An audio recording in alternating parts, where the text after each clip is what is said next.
Yaorana Polinetti, Yaorana, tous les amoureux du ballon rond, c'est un réel plaisir de vous retrouver aujourd'hui pour ce nouvel épisode de Fénois Foot. Tout de suite, le sommaire de votre émission. Conformément au règlement de l'OFC, cette semaine a eu lieu à Tahiti les 2 matchs de barrage de la prestigieuse Champions League océanienne. Mardi et vendredi soir, le Stade Pater accueillait sur sa pelouse l'AS Stefana et Pirée pour savoir lequel des deux clubs allait participer aux phases finales de la compétition. Laquelle des deux formations tahitiennes s'est vu valider sa qualification pour le tournoi le plus réputé de la zone Océanie? La réponse en début d'émission. Enfin, nous profiterons de cette fenêtre FIFA pour partir du côté de Titio et l'école de football de Dragon, où le challenge jonglage mis en place par les cadres techniques du club ne cesse de faire des envieux célèbres.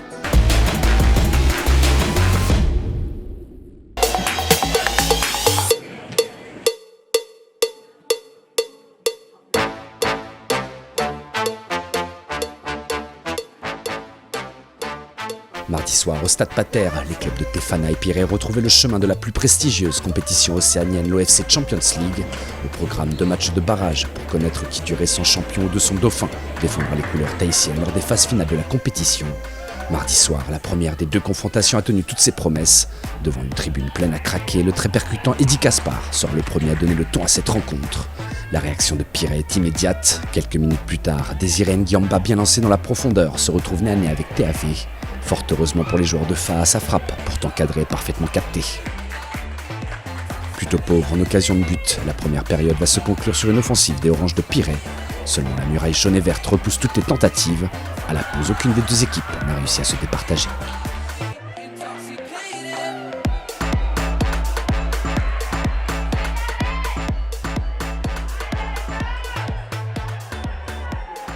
Au retour des vestiaires, Tawatua Lucas a l'occasion d'ouvrir les compteurs, mais impeccable dans sa sortie de Corée en décide autrement.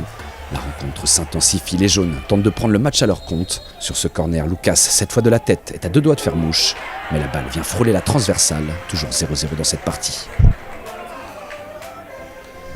Côté opposé à l'heure de jeu, la sortie de balle hasardeuse de Kaspar aurait pu avoir plus de conséquences, mais une fois de plus, le mur jaune et vert repousse le danger. TAV est à la parade.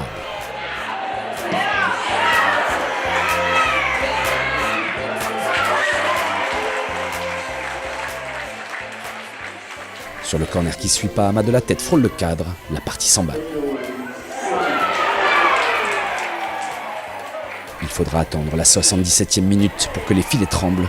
Sandro Manuto profite de l'offrande de Cheisho et ouvre les compteurs, 1-0 pour Pirée.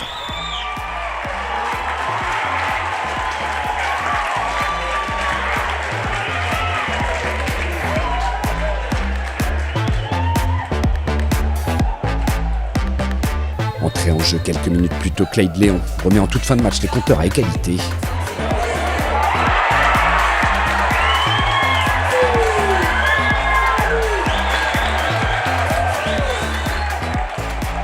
Accroché au score dans les dernières secondes de la partie, les 2 formations cherchent le but du chaos, mais la finition pêche d'un côté comme de l'autre.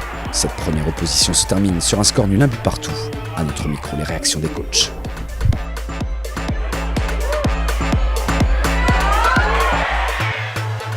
Beaucoup d'intensité, de la maîtrise des 2 côtés. Et c'est des matchs comme ça qu'on devrait jouer plus souvent pour être proche du haut niveau. Pirée a envie de faire la Ligue à domicile. Donc on va se donner les moyens pour être prêt encore vendredi soir et d'aller chercher cette qualification.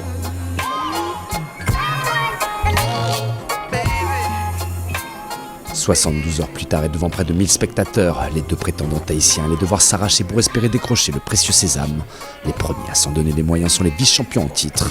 Très rapidement, les Oranges de Pirée prennent l'ascendant psychologique. Les hommes de Vatea Terei se trouvent parfaitement et multiplient les tentatives. Mais après une demi-heure de jeu dans cette partie, le score est toujours nul et vierge. 0 partout au tableau d'affichage. Déterminés à faire plier Tefana avant la pause, les coéquipiers d'Alvin Théo continuent leur assaut. Mais les hommes de Sébastien Labayenne, pourtant privés de leur capitaine Viridoa Cheisho, ne craquent pas sous la pression. Égalité parfaite après les 45 premières minutes. De retour dans le chaudron de Pater, la locomotive orange reprend rapidement de la vitesse. Tout juste entré en jeu, la frappe de Johan Tioni passe à quelques centimètres du cadre de TAV. Sandro Manuto est sur l'action qui suit l'homme providentiel. Malheureusement pour le clan de Pirée, sa reprise de volée manque de précision. À l'heure de jeu, toujours aucun but n'est à signaler. Jusque-là inoffensif, Tefana par l'intermédiaire de Tawatua Lucas passe tout près de l'ouverture du score, mais 2 Coréens impeccables s'interposent parfaitement. Piret tente alors le tout pour le tout. Le manque de communication entre TAV et François Pipi aurait pu coûter très cher aux jaunes et verts. Heureusement pour les hommes de fin, l'arbitre sanctionne l'attaquant pour son contact avec le portier. Le but est purement et simplement annulé. Dans le temps additionnel, Tefana et François Mou passent tout près du hold-up. Mais la balle frôle la barre transversale. Après plus de 90 minutes de haute intensité, les esprits s'échauffent. Coup dur pour Piret, Bourrébar perd son sang-froid et se fait exclure. Tefana jouera les prolongations en supériorité numérique. Les coéquipiers d'Eli Gaspard profitent de l'offrande et portent le danger sur la cage de Decoré. Mais attentif, François repousse en corner la tentative de son homonyme Mou. Tefana reprend espoir et la lucidité de Gaspard se charge du reste. À la 105e minute de jeu, Eddy brille de son talent. Tefana ouvre les compteurs et se rapproche tout près de la qualification à l'OFC Champions League. Mais comme si l'histoire était écrite, l'AS Piret dans le temps additionnel des prolongations voit ce coup franc de Pitot, repris par le jeune Harioura Labaste. Coup de massue pour l'AS Tefana, place à la cruelle séance de tir au but.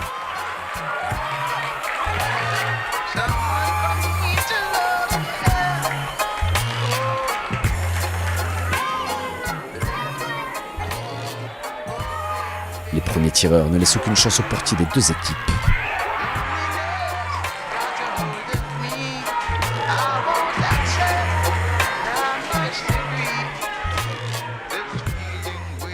Le premier à voir sa tentative stoppée par Decoré se nomme Eddy Gaspard.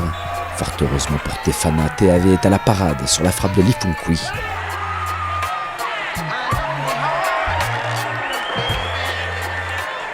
Cinq tirs au but partout, vient le tour de Théari Labaste. François Decoré plonge du bon côté et repousse sa frappe. Noari a alors l'occasion de clôturer la rencontre. Son tir est cadré. Piret se qualifie pour la prestigieuse compétition océanienne au terme de 2 confrontations à leur avantage.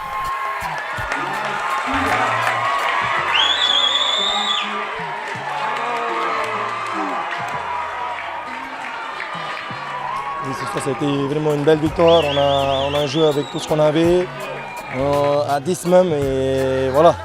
Bon, on va dire qu'on n'était pas seulement 10, on avait les remplaçants, on avait du monde derrière, on avait les supporters aussi. On a gagné avec tout le monde et voilà, on a fait le taf. Ce groupe a déjà vécu la Haut-Ligue l'an dernier, l'a raté pour des raisons multiples, mais on va faire honneur au football tahitien au mois de mai. On aura tous nos joueurs disponibles, donc on va se préparer le mieux possible pour que l'AS Piret aille chercher ce tournoi. Sur le Fénois en plus. Pas comme ça, mon cousin!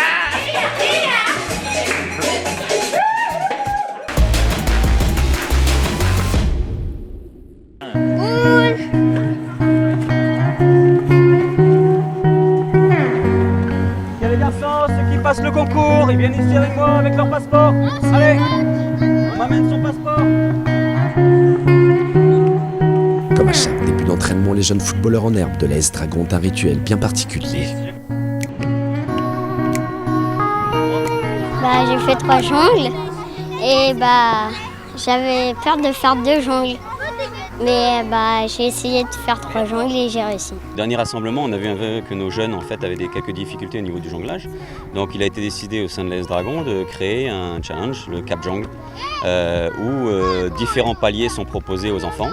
Et à partir du moment où ils atteignent un palier, à savoir en l'occurrence un certain nombre de jongles, ils obtiennent un cadeau. Avec des paliers allant de 3 à 50 jongles, les participants à ce challenge tentent par tous les moyens de se perfectionner. J'ai fait avec les petits ballons, après avec les grands ballons et les ballons basket. Attentifs aux moindres détails, par le biais de jeux ludiques, les footballeurs du club de Titioro pourraient bien devenir les prochains grands champions du défi technique McDo, même si pour le moment, l'heure est à l'apprentissage. Concours aussi, toi aussi? Ouais, mais j'ai pas bien réussi.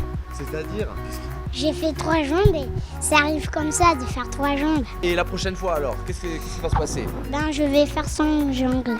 Comme Antoine, les jeunes ont jusqu'à la fin de saison pour atteindre le palier max de 50 jongles. Une belle initiative que d'autres clubs du Fénois pourraient bien être tentés de rejoindre. Voilà, Fénois Foot, c'est déjà fini pour aujourd'hui. Merci à toutes et à tous de nous avoir suivis. On se retrouve bien évidemment la semaine prochaine, même jour, même heure, avec l'avant-dernière journée de Ligue 2. Sans oublier de parler du championnat 100% féminin D1 Farerata. Excellente fin de week-end à toute la Polynésie. À dimanche prochain dans Fénois Foot.